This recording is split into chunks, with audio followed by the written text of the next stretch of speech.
Welcome back. Hopefully you've used the paint colors that you want. You don't have to use all the paints that are in the paint tray, but just whatever you felt like at that time. And I would say white is super exciting to put on your painting because then it really adds that extra layer of contrast.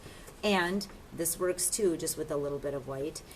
You'll have two Sharpies for your artwork. Oop, excuse me, I grabbed the wrong one. Let me go grab the better one. We don't need to be having blue on this. We're going to be going for black. So I like to use the fine point Sharpie for all of my details because it just pops out my main idea the best.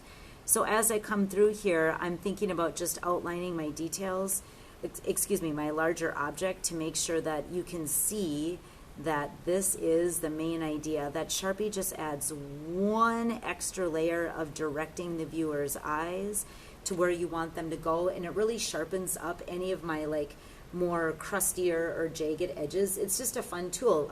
No, you wouldn't always use a Sharpie in your painting, but for the Amate paintings, it's very traditional, and it looks good.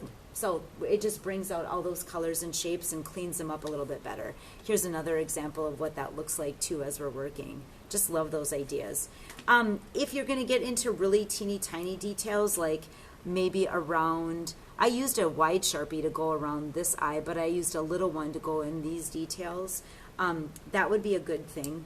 If you wanted to do that maybe around the toes, that's a great idea, but I really like the bigger Sharpie for most of my areas.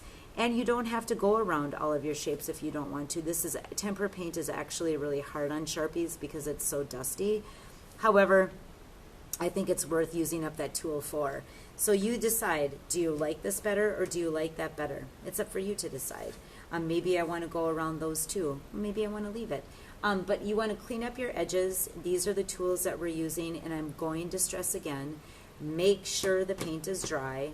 And when you are using the Sharpie as a tool to bring out your main ideas, please make sure that you don't press too hard because you'll crack the tip, and then you'll also get it really full, the Sharpie tips really full with tempera paint, which dries it out even faster. So drawing lightly is the way to go.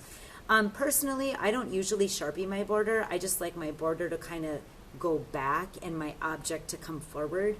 But I've seen 100 different right answers, thousands of different right answers for this, so you choose what's best for you. I hope you have fun painting and Sharpieing and drawing and enjoy the Amate painting. Thanks for watching, friends. Bye.